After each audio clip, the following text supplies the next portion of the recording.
함께 신앙 고백하겠습니다. 전능하사 천지를 만드신 하나님 아버지를 내가 믿사오며 그 외아들 우리 주 예수 그리스도를 믿사오니 이는 성령으로 잉태하사 동정녀 마리아에게 나시고 본디오 빌라도에게 고난을 받으사 십자가에 못 박혀 죽으시고 장사한 지 사흘 만에 죽은 자 가운데서 다시 살아나시며 하늘에 오르사 전능하신 하나님 우편에 앉아 계시다가 저리로서 산자와 죽은 자를 심판하러 오시리라.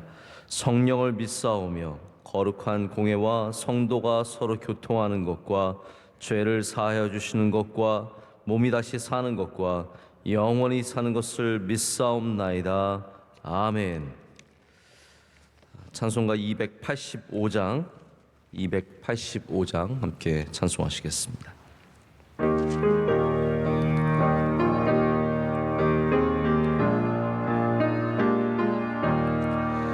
주의 말씀 받은 그날 참 기쁘고 복되도다. 이 기쁜 마음 못 이겨서 온 세상에 전하노라. 기쁜 날 주 나의 죄 다 씻은 날 늘 깨어서 기도하고 늘 기쁘게 살아가리. 기쁜 날 주 나의 죄 다 씻은 날 이 좋은 날 내 천한 몸 새 사람이 되었으니 이 몸과 마음 다 바쳐서 영광의 주를 섬기리. 기쁜 날 주 나의 죄 다 씻은 날 늘 깨어서 기도하고 늘 기쁘게 살아가리. 기쁜 날 주 나의 죄 다 씻은 날 새 사람 된 그날부터 평안한 마음 늘 있어서 이 복된 말 전하느니 나의 본분 삼았도다. 기쁜 날 주 나의 죄 다 씻은 날 늘 깨어서 기도하고 늘 기쁘게 살아가리. 기쁜 날 주 나의 죄 다 씻은 날. 아멘. 함께 기도하실 때 양은정 집사님 기도 인도하시겠습니다.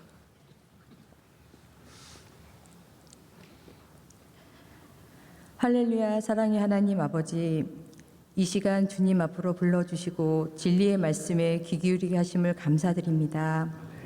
하나님, 우리들 삶 가운데 많은 어려움이 있습니다. 알게 모르게 지은 죄 용서하여 주옵시고 또 불쌍히 여기시고 긍휼히 여기사 허물을 덮어주시고 바른 길로 인도하여 주옵소서. 아멘. 우리나라가 하나님의 밝은 빛으로 가득 차게 하시고 하나님을 경외하는 대통령 되게 하시며 앞선 지도자들 지혜를 허락하사 바른 결단으로 인도하여 주옵소서. 북녘 땅에도 복음의 빛을 비추사 교회가 세워지고 평화통일 이루어지게 하옵소서. 아멘. 오직 주님 우리 명성교회 성령 충만케 하사 주의 사랑으로 하나 되어 앞으로 나아가게 하시며 겸손하게 행할 때 믿음의 씨가 삶의 곳곳에 뿌려져 주님을 증거하고 하나님의 계획에 기쁘게 쓰임받게 하옵소서. 아멘. 원로 목사님의 영육을 더욱더 강건케 하사 주님 맡겨주신 사명 넉넉히 감당케 은혜 내려 주옵소서. 말씀 전하시는 담임 목사님 능력의 장중에 붙들어 주시고 많은 사역 가운데 날마다 새 힘을 더하여 주시옵소서. 전 세계 복음 들고 나가신 선교사님들 사역지마다 구원의 열매 맺게 하시고 건강과 안전을 지켜보아여 주시옵소서. 코로나19가 속히 종식되어 성전에서 드리는 예배가 온전히 회복되어지고 일상이 회복되어지게 하옵소서. 우리의 모든 가정의 영육을 강건케 하사 믿음의 반석에 깊이 뿌리내리게 은혜를 더하여 주옵소서. 항상 기뻐하고 쉬지 않고 기도하고 범사에 감사함으로 하나님을 기대하고 기다릴 때 형통의 복을 더하여 주실 줄 믿습니다. 주님의 크신 평강을 허락하여 주시옵소서. 선한 목자 되신 우리 주 예수 그리스도의 이름으로 기도드립니다. 아멘. 네, 오늘은 어저께 읽었던 말씀 중에 한 절만 함께 읽겠는데요. 요한복음 21장 13절의 말씀입니다. 요한복음 21장 13절의 말씀입니다. 죄송합니다. 11절 말씀입니다. 11절 한 절만 읽겠습니다. 우리 다 같이 한 목소리로 읽겠습니다. 시몬 베드로가 올라가서 그물을 육지에 끌어올리니 가득히 찬 큰 물고기가 153마리라 이같이 많으나 그물이 찢어지지 아니하였더라. 아멘. 할렐루야. 하나님께서 우리의 예배를 기뻐 받으실 줄로 믿습니다. 제가 어저께 어떤 교수님이 쓰신 예배에 대한 글을 이렇게 잠시 읽었는데요.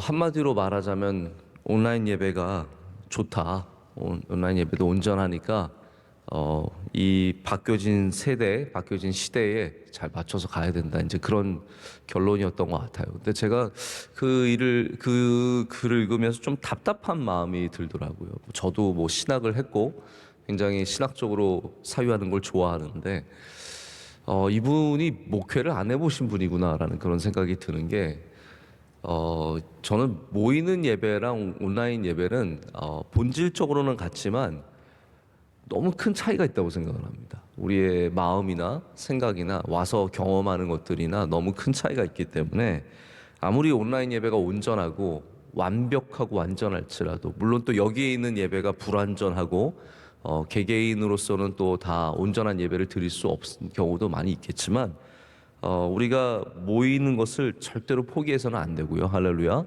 어떠한 일이 있더라도 하나님께서 제가 지난 주일날도 그런 말씀드렸지만 사도행전에서 첫 번째 부흥은 예루살렘에서 있었는데 예루살렘에서 마음을 같이하여 성전에 모이기를 힘쓰더라라고 했거든요. 그것이 우리 교회의 본질이고 그것이 절대로 우리가 놓칠 수 없는 한 부분임을 우리가 다시 한번 좀 깨달았으면 좋겠고 이 10%가 사실 10%지만 지금 마음으로는 100% 같아요. 너무 오랜만에 사람들을 보니까 제 마음에는 10%라는 생각이 전혀 없거든요. 우리 빨리 새벽 예배도 저녁 예배도 낮 예배도 이 성전이 가득 차는 은혜가 있기를 소망합니다. 저는 오늘 말씀 처음 준비해 본 말씀입니다. 153마리 이 말씀을 제가 따로 이렇게 말씀을 준비해 본 적이 없는데 오랜만에 한번 저도 이 153마리 굉장히 궁금하잖아요. 왜 성경에 이렇게 요한복음에 153마리를 적어놔서 왜 우리로 하여금 이렇게 자꾸 153마리를 고민하게 하는가. 어떤 분들은 가게 이름도 153마리라고 쓰시는 분들도 있고 여러분들이 있는데 한번 그 은혜를 좀 생각해보고 나눠보고자 합니다. 우리나라에 아주 유명한 153이 있습니다. 혹시 여러분 하나씩 갖고 계실지 모르겠는데 바로 모나미 볼펜이 모나미 153이라고 되어 있어서 바로 모나미 볼펜이 그 창업주께서 이 요한복음 21장 이 말씀에서 은혜를 받아가지고 153이라고 기록을 해서 굉장히 좋은 굉장히 영향을 갖고 있습니다. 모르셨던 분도 계실 것 같아요. 저는 어렸을 때부터 모나미 펜 많이 썼으니까 그 펜 굉장히 오래됐는데 1963년도에 우리나라에서 출시가 되었다고 합니다. 이분이 정동 제1감리교회 장로님이셨어요.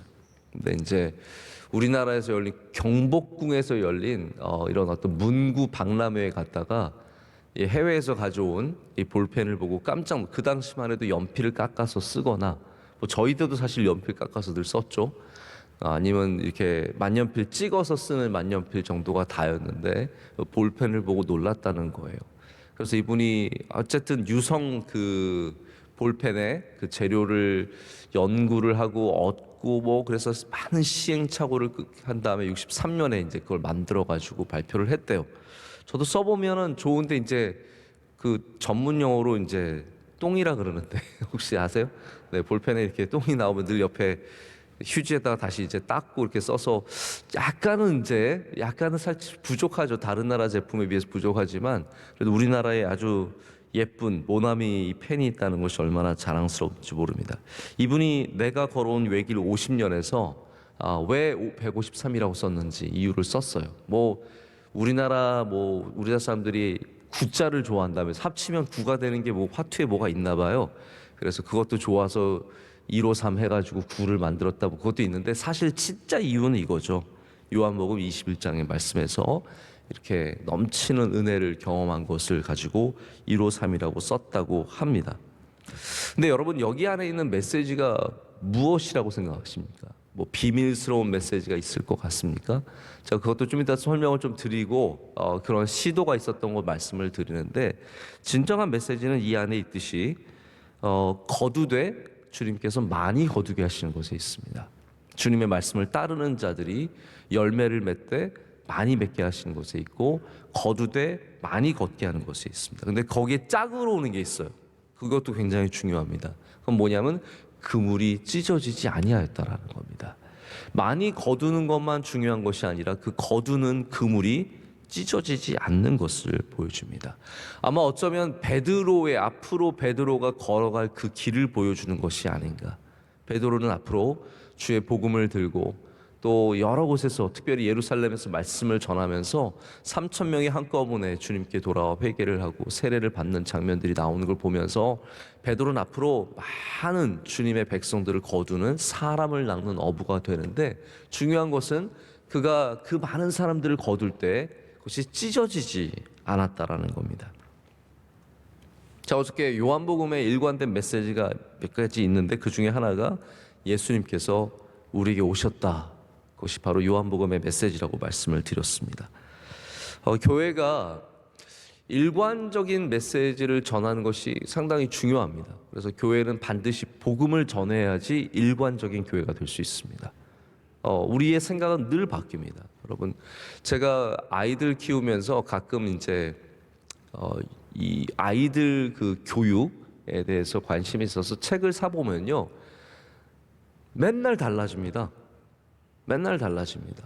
이게 좋았다고 했다가 이게 좋다고 얘기를 하고 이렇게 하라 그랬다가 저렇게 하라 그러고 교육의 방식이 항상 달라요. 건강은 더 심합니다. 건강은요, 이거 먹으라 그래서 이거 먹고 있으면 또 저거 좋다 그래서 저거 먹어야 되고요. 그리고 한 10년 지나면 그거 굉장히 잘못된 거라고 그렇게 먹으면 안 된다고 합니다. 요즘에 콜레스테롤 가지고 제가 들어보면은 예전에는 콜레스테롤이 몸에 안 좋다고 계란에 노른자 먹지 마라, 새우 먹지 마라 이런 거 많았거든요. 새우 꼬리에 드시는 분들 많아요. 왜냐하면 그거 먹어야 콜레스테롤이 말도 안 되는 그런 이제 일반 그런 생각을 가지고 우리가 얼마나 많은 것들이 일관적이지 않습니까? 교회도 세상의 지식을 따라가면 교회가 굉장히 복잡해집니다. 일관성이 하나도 없습니다. 정신이 없습니다. 어디에 발을 맞춰야 될지 모르게 되는데 교회는 그래서 더욱더 복음에 발을 맞춰야 합니다. 그래야 교회에서의 메시지가 항상 일관성이 있는 거죠. 근데 이 요한복음의 일관된 메시지는 주님께서 우리에게 오셨다는 것이고 또 다른 일관적인 메시지가 있습니다. 그것이 바로 예수님 안에 거하면 열매를 맺는다라는 겁니다. 이것이 요한복음의 또 다른 중요한 메시지입니다. 그것이 바로 마지막에도 다시 우리에게 전해지고 있습니다. 주님의 말씀을 따르면 우리가 많이 거둔다는 것이죠. 복된 많은 거두는 일이 있다라고 합니다. 그래서 구체적으로 큰 물고기 153마리가 잡혔다고 합니다. 작은 물고기가 잡히면 세지도 않아요. 여러분 멸치 세는 사람 봤습니까? 멸치 안 셉니다. 그러나 큰 물고기, 참치 같은 게, 큰 방어 같은 게, 대방어 같은 게 잡히면 당연히 셀 수밖에 없는 거죠. 여기 지금 이 갈릴리 바다에서 큰 물고기 153마리가 잡혔습니다. 이거에 대한 많은 신학자들의, 그리고 막 정말 저명한 위대한 역사에 남는 신학자들이 다 궁금증을 갖고 생각을 해봤습니다. 여러분들도 생각해 볼 거 아니에요. 153이 무엇을 의미하는지. 어거스틴, 우리가 참 존경하고 그리고 좋아하는 어거스틴도 여기 150에 대한 3에 대한 해석이 있습니다. 물론 이제 헬라어로 썼을 때 글씨가, 이 글자가, 숫자가 글자를 의미할 수도 있기 때문에 그거에 대한 추측은 한도 끝도 없습니다. 뭐 666을 뭐 글자로 바꿔서 추측하듯이 굉장히 많이 있는데, 우선 153을 어거스틴은 뭐라고 얘기했냐면 1부터 17까지, 이것도 참 신기해요. 1, 2, 3, 4, 5, 6부터 해서 17까지를 더하면 153이 됩니다. 신기하죠? 근데 그게 무슨 의미가 있겠어요? 네. 1부터 17까지 더하면 153이 돼요. 그래서 이제 그게 의미가 있다. 근데 어거스틴의 주장은 17이라는 숫자가 성경에서 이제 중요하다. 왜냐하면 우선 어거스틴의 의견은 이거예요. 10개의 십계명과 그리고 7개의 성령의 열매 해서 17이라는 숫자가 중요해요. 별로 공감이 안 오시죠? 어거스틴이 말했는데도 공감이 안 오시면 여러분 큰일 난 겁니다, 이제. 제가 말하면 무슨 공감이 가겠습니까? 그래서 어거스틴은 어쨌든 1부터 17까지를 더했을 때 153이고, 그리고 그것이 십계명과 성령의 열매다라고 이렇게 얘기를 합니다. 근데 저는 이제 이런 의견들이 몇 가지가 있는데, 분명한 것은 정확한 건 없어요. 저는 은혜로운, 그래서 결론에 이르려고 제가 이 말씀을 드리는 겁니다. 제가 은혜로운 결론이라고 생각했던 거는 제롬의 해석입니다. 제롬도 이제 어거스틴 비슷한 시대, 조금 더 이른 시대에 살았죠. 근데 이분은 이제 초대 교부 중에 한 분이시고, 이 시대에 살았던 분들의 성경의 해석이 좀 남다른 면이 있는 것은, 예수님 시대의 이후의 글들을 많이 접할 수 있는 분들이에요. 그러니까 이분들은 우리처럼 아주 먼 옛날을 가지고 연구하는 것이 아니라 바로 전 세대를 연구하는 거나 마찬가지입니다. 그래서 굉장히 자료들이 아주 현실적이고 역사적인 자료들을 많이 갖고 연구를 하신 거예요. 근데 이분은 이렇게 주장을 하세요. 예수님 아마 당시에 어떤 그 갈릴리라든지 뭐 이런, 이분들도 해양학을 공부하고 다 공부를 했을 거 아닙니까? 이제 여러 가지 식물들도 동물들도 물고기도 공부를 했는데, 그 연구한 사람들에 의하면 당시 뭐 많은 연구가 이루어지진 않았겠죠? 그 당시 알려진 물고기의 숫자가 153이었다는 거예요. 그러니까 그 당시에 물고기를 아는 숫자가 153마리였는데, 바로 이 153은 그 모든 물고기, 모든 것이 다 주님 안으로 잡힌다는 의미이다. 그래서 153이다라고 이렇게 이야기를 하십니다. 저는 뭐 다른 주장들은 너무 좀 터무니없는 것들도 많고, 그런 해석들도 많은데, 이 제롬의 해석이 가장 그래도 교회와 연결해서 우리가 이해했을 때, 특별히 교회 안에서의 구원에 대한 이해라고 한다면 굉장히 설득력 있고 아주 상식적인 그러한 해석이라고 생각을 합니다. 왜냐하면 여러분, 교회가 우리가 얻을 수 있는 사람의 종류는 얼마일까요? 우리가 교회가 받아들여야 하는 사람의 종류, 직업의 종류 얼마일까요? 모두 다 아니겠습니까? 모든 직업, 모든 사람, 모든 종류의 사람을 다 교회가 품어야 하기 때문에 구원받을 수 있는 사람들의 종류는 몇 명이 아니라 유대인만 되는 것이 아니라 헬라인만 되는 것이 아니라 로마인만 되는 것이 아니라 우리 모두가 되어야 되는 것처럼 백인만이 아니라 흑인만이 아니라 모든 인류가 다 구원받아야 하는 것처럼 그것이 바로 153이라는 겁니다. 할렐루야. 우리는 153에 영원히, 요한이 우리한테 수수께끼 하나를 던져준 거나 마찬가지입니다. 153의 진정한 의미를 영원히 모를 수도 있어요.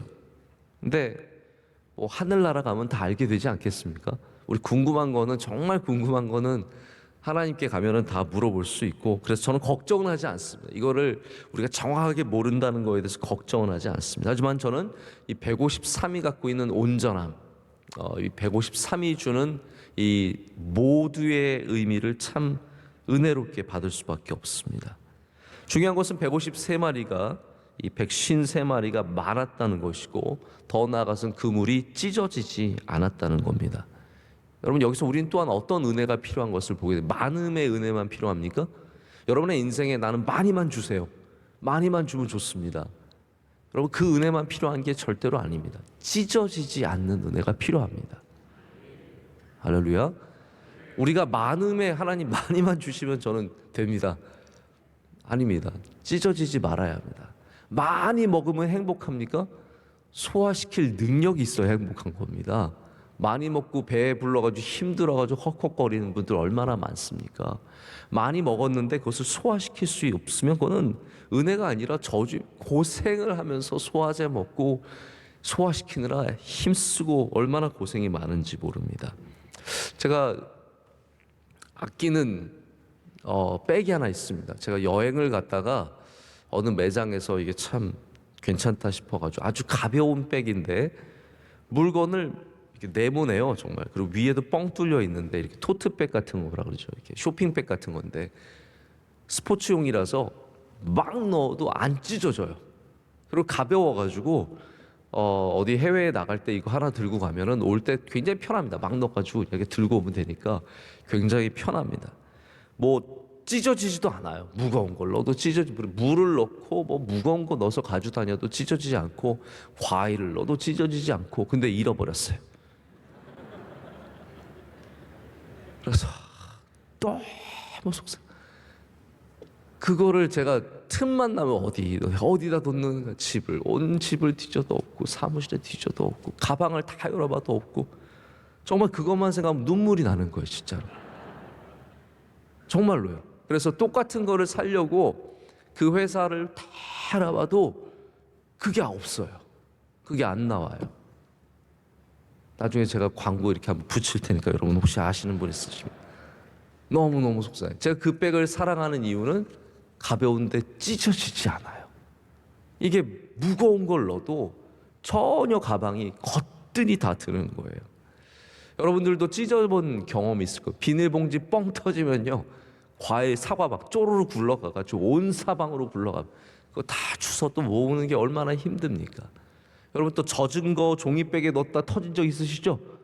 네? 젖은 거 넣어가지고 뻥 터져가지고 손잡이 뚝 끊어지고 그래가지고 이 안에 있는, 그래서 터지면요, 터진 게 문제가 아니라 안에 귀한 것들이 다 쏟아지는 문제를 갖고 있습니다. 해외여행 가면 꼭 김치 터지는 분들이 있습니다. 김치 꽁꽁 싸가지고 갔다 뻥 터져가지고 냄새나고.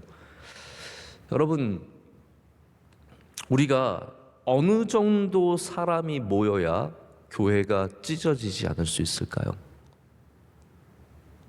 오늘 말씀에는 모두가 모여도 찢어지지 않는 그물을 보여줍니다. 원래 교회는 1000명이 모여도 10,000명이 모여도 10만 명이 모여도 안 찢어질 수 있습니다. 할렐루야. 그러나 반대로 몇 명 안 돼도 고린도 교회처럼 바울파, 게바파, 아볼로파, 그리스도파에서 산산조각 나는 그러한 교회가 될 수도 있습니다. 여러분, 그 차이가 무엇입니까? 주님의 말씀대로 하면 찢어지지 않습니다. 주님의 말씀대로 하면은 153마리 모든 것들이 들어와도 찢어지지 않는 거죠. 아니, 교회만이 아니라 우리 삶도 마찬가지인 것 같습니다. 우리의 삶이 내가 적게 갖고 있어도요, 내 맘대로 살아가면 다 찢어져. 가정이 2명 살아도 찢어질 수 있고 10명 살아도 안 찢어질 수 있습니다. 가정에서 우리가 복음대로 정말 주님 사랑하는 마음으로 살아간다면 찢어지지 않고, 가정에서 내 맘대로 내가 주인이 되어서 살아가면 찢어지는 일들이 얼마나 많이 있습니까? 하나님께서 여러분에게 많이 주시되 감당하게 하실 줄로 믿습니다. 그러기 위해서 우리도 주님의 말씀을 따르는 사람들이 되어야 합니다. 주님의 말씀을 소중하게 여겨야 합니다. 교회가 안 찢어지려면 주님 말씀 따라야 합니다. 자꾸 사람을 쫓아가면 찢어지는 겁니다. 주님께서는 많이 주시되 감당할 수 있게 주십니다. 감당할 수 있게 주십니다. 원래 감사함으로 받으면 버릴 게 없다고 하지 않습니까? 저의 삶에 굉장히 중요한 말씀 중에 하나입니다. 저는 주님께서 좋은 것도 주시는데 때로는 어려운 것도 주시더라고요. 근데 분명한 것은 감사함으로 받으면 버릴 게 없습니다. 저는 작년에 감사함으로 받자, 이 한 해를 그냥 감사함으로 받자, 그랬더니 한 해가 얼마나 소중했는지 모릅니다. 버릴 게 없는 한 해였음을 다시 한번 경험하게 되었습니다. 선하신 하나님께서 우리에게 주시는 것은 좋은 겁니다. 자, 보십시오. 153마리는 좋은 겁니다. 이게 귀한 겁니다. 많고 귀한 거예요. 근데 그것을 우리가 감당할 수 있게 되려면 바로 이 좋은 것을 주시는 하나님에 대한 신뢰가 있어야 합니다. 이 153마리에 대해서 요 근래 이제 신학자죠, 톰 라이트가 이게 평범한 그물이 담기에는 너무 많은 양이라고 합니다. 평범한 그물은 153마리 이 큰 물고기를 절대로 다 담을 수 없다는 거예요. 그러면 여러분, 우리에게 어떠한 그물이 필요하겠습니까? 우리에게는 은혜의 그물이 필요합니다. 은혜의 그물이 있어야 찢어지지 않습니다. 찢어지지 않았다는 것은 하나님께서 주시는 것들이 찢어지지 않음을 말하고, 아무리 많은 사람들이 모여도 온전함을 이루면 찢어지지 않는 것을 말하는 것이죠. 제가 말씀을 정리하게 했는데요, 이 153마리 재밌죠? 네, 저도 이 말씀을 좀 더 생각을 해보고 묵상을 해보고 싶은데, 온전한 주님 안에서 주신 것을 감사히 여기고 은혜로 감당을 하면 건강한 사람도 그 인생이 찢어지지 않고, 잘된 사람도 인생이 찢어지지 않습니다. 돈이 많다고 다 찢어지는 거 아닙니다. 돈이 하나도, 정말 복음 안에서 든든한 사람들은, 은혜로 살아가는 사람은 찢어지지 않습니다. 관계가 많아도 찢어지지 않습니다.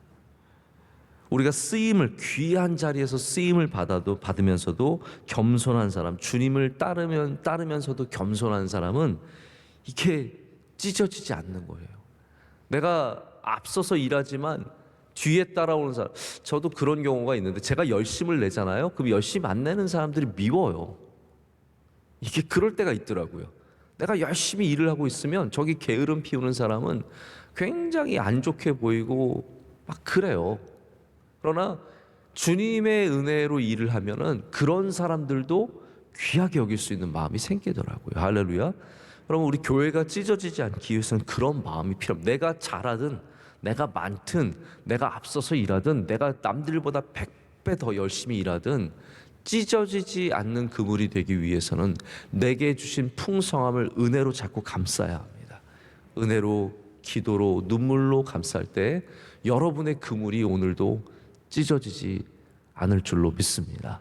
오늘 153마리의 크신 은혜가 여러분과 함께 하시길 축복합니다.